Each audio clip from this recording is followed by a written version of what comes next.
তো এই সেশনে আমরা দেখব কিভাবে ওরাকল অ্যাপেক্স থেকে ওরাকল 11G রিপোর্ট জেনারেট করতে হয়। তো আমরা অলরেডি একটা রিপোর্ট করছি, এই যে ভেরি সিম্পল রিপোর্ট, যেখানে dev.rep নামে একটা রিপোর্ট তৈরি করছি। এই রিপোর্টটাই আমরা কল করব। তো এই রিপোর্ট কল করার জন্য আমরা মনে করেন এটাকে চালাইলাম, এই ধরনের একটা রিপোর্ট চলবে।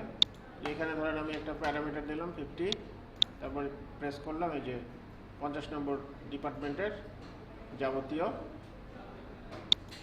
রিপোর্টটা দেখা গেল। কিন্তু আমরা যদি এখানে 30 দেই, তাহলে 30 দিলে 30 আসবে, এই 30 আসবে। এই রিপোর্টটা কিভাবে বানাতে হয় সেটা আমরা করব আরও একটা নতুন অ্যাপ্লিকেশন তৈরি করার মাধ্যমে। তো আমরা চলে গেলাম ক্রিয়েট পেজ, নতুন একটা ব্ল্যাঙ্ক পেজ নিলাম, মনে করেন এই ব্ল্যাঙ্ক পেজ, এবং এখানে এটার নাম দিয়ে দিলাম রিপোর্ট।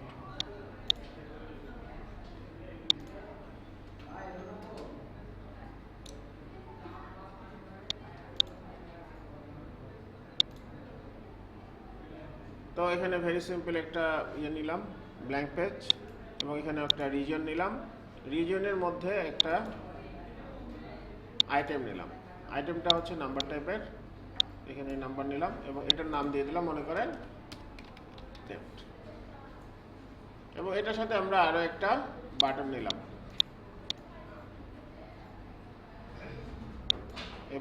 এই বাটন দিয়ে আমরা রিপোর্টটাকে কল করব। তো এখন আপাতত একটু চালায় দেখি কি অবস্থা আসছে। এই যে এখানে প্যারামিটার দিব, এখানে রিপোর্ট প্রেস করলে আমাদের রিপোর্টটা রান করবে। তো সেজন্য আমরা এই যে P2 ডেপ্থ আর এখানে রিপোর্ট, এই রিপোর্টের মধ্যে আমরা এখানে একটা ক্রিয়েট ডাইনামিক অ্যাকশন দিয়ে একটা ডাইনামিক অ্যাকশন দিলাম, এবং এখানে এসে আমরা জাভাস্ক্রিপ্ট কোড দিলাম, জাভাস্ক্রিপ্ট কোড। তো এই জাভাস্ক্রিপ্ট কোডটা আমরা এখানে দিব। তো এই জন্য আমরা এখানে যে একটা জাভাস্ক্রিপ্ট কোড নিয়ে আসছি, এটা, এবং বুঝবো এটা কিভাবে কাজ করে। তো আমরা এখানে r_ip নামে একটা জাভাস্ক্রিপ্ট ভেরিয়েবল নিলাম, পোর্ট, ইউআরএলস, এমডি কি, এগুলো সব কিছু নিলাম, যেখানে আমরা এই ডাটাগুলো অ্যাড করব। তো আমরা এখানে যে ডাটাগুলো অ্যাড করব, এই ডাটাগুলো হবে এরকম।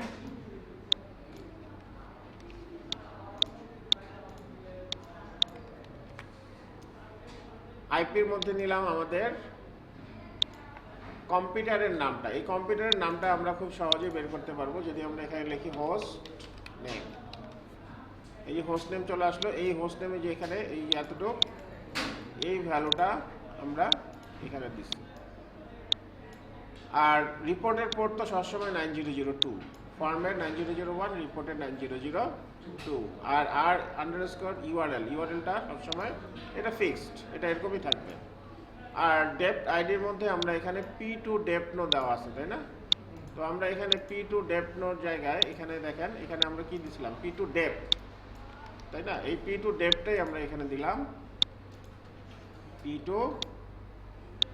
ডেপ্থ দিয়ে আমরা এখন এই পুরো ইউআরএলটা তৈরি করলাম r_link-এর মধ্যে। এখানে আমরা দিচ্ছি http, তার সাথে আইপি, এই আইপি মানে হচ্ছে এই ভ্যালুটা যাচ্ছে, তার সাথে কোলন দিয়ে আমরা কি দিচ্ছি, পোর্ট নাম্বার মানে 9002, তারপরে r_url মানে হচ্ছে এই ইউআরএলটা, তারপরে আমরা রিপোর্টের যে লোকেশনটা, এই লোকেশনটা দিচ্ছি, এতটুকু পর্যন্ত রিপোর্টের লোকেশন, এবং তার মধ্যে আমরা dev.rep নামে যে রিপোর্টটা, এই রিপোর্টটা এখানে এই যে dev.rep এটা চালাইছি এবং এই লোকেশনটা কপি করে দিচ্ছি।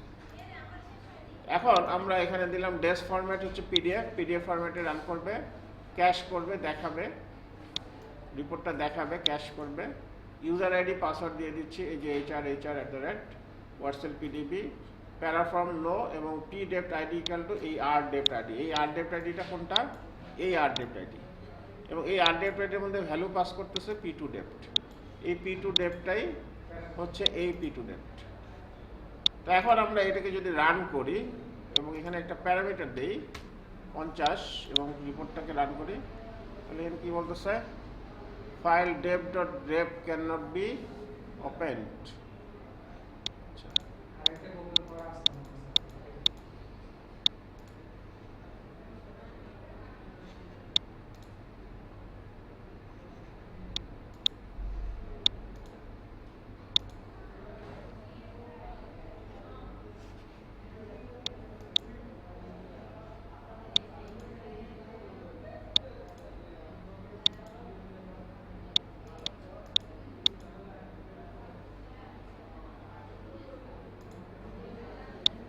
তো আবার আমরা এটাকে রান করে দেখি কি অবস্থা।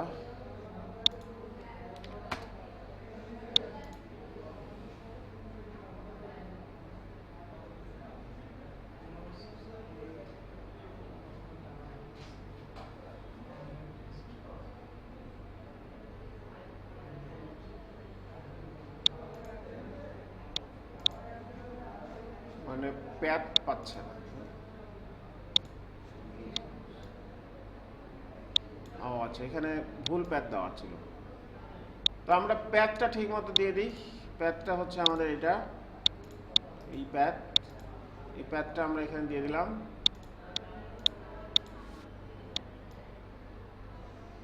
এই এতটুকু। এবং তার মধ্যে এখানে দেখেন স্ল্যাশটা দেখছেন উল্টা হয়ে গেছে, এই স্ল্যাশটাকে আমরা ঠিক করব, উল্টা করে দিব।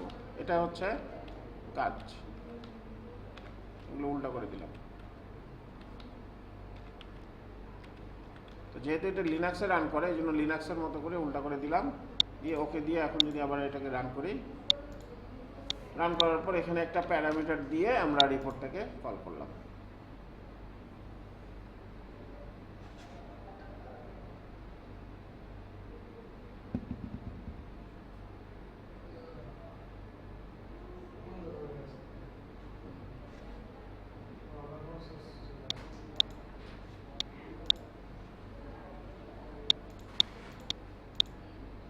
তো আমরা এখানে রিপোর্টটা দেখতে পাচ্ছি। এখন যদি আমরা এই রিপোর্টের মধ্যে 50-এর জায়গায় 30 দেই, 30, তাহলে এভাবে আমরা রিপোর্টটাকে রান করতে পারি। আমরা আবার একটু রিভিউ করি প্রথম থেকে। আমরা এখানে একটা ভেরি সিম্পল পেজ তৈরি করছি, তার মধ্যে একটা p2dev নামে একটা আইটেম নিচ্ছি এবং একটা বাটন নিচ্ছি। এই বাটনের মধ্যে আমরা একটা ডাইনামিক অ্যাকশন ক্রিয়েট করছি, যে ডাইনামিক অ্যাকশনটা এই জাভাস্ক্রিপ্টটাকে কল করবে। এই জাভাস্ক্রিপ্টের মধ্যে আমরা ভেরিয়েবল নিচ্ছি আইপি, পোর্ট, ইউআরএল এবং r_dev_id নামে একটা ভেরিয়েবল। এগুলি সবগুলো ভেরিয়েবল নিচ্ছে। এই ভেরিয়েবলের মধ্যে আমরা এখানে আমাদের কম্পিউটারের বা সার্ভারের নামটা দিচ্ছি, বা এখানে আইপি অ্যাড্রেসও দিতে পারেন, এখানে পোর্ট নাম্বার দিচ্ছি, এবং এখানে আমরা রিপোর্টের ইউআরএলটা দিচ্ছি। এই রিপোর্টের ইউআরএলটা সবসময় সেম এরকমই থাকবে। এবং তারপরে আমরা p2dev নামে যে প্যারামিটারটা নিছি, এই যে এখানে এই যে p2dev, এটাই আমরা এখানে দেখাই দিচ্ছি, যেটা জাভাস্ক্রিপ্টের ভেরিয়েবল আর আইপি, আর পোর্ট, আর ইউআরএল, আর ডেপ্ট আইডির মধ্যে নিয়ে রাখতেছে। এখন r_link নামে যে ভেরিয়েবলটা আছে, এটার মধ্যে আমরা সকল ভেরিয়েবলগুলো যোগ করতেছি। প্রথমে http, তারপর এটা যোগ করতেছি, এই যে দেখেন যোগ, এই যে যোগ, সব যোগ করতেছি। যোগ করে করে আমরা পুরো ইউআরএলটা তৈরি করতেছি। এই ইউআরএলটা আমরা window.open, এই window.open দিয়ে এই ইউআরএলটা আমরা রান করতেছি। window.open দিয়ে আমরা যে কোনো ইউআরএল রান করতে পারি। তো এই window.open দিয়ে আমরা যেহেতু এই r_link-এর মধ্যে ফুল ইউআরএলটা দেওয়া আছে যোগ করে করে জাভাস্ক্রিপ্ট দিয়ে, এটা আমরা এই window.open দিয়ে ওপেন করতে পারবো। এই জন্য আমরা ওপেন করতে পারতেছি। এই হচ্ছে ভেরি সিম্পল কিভাবে রিপোর্ট কল করতে হয় ওরাকল অ্যাপেক্স থেকে ওরাকল 11G রিপোর্ট।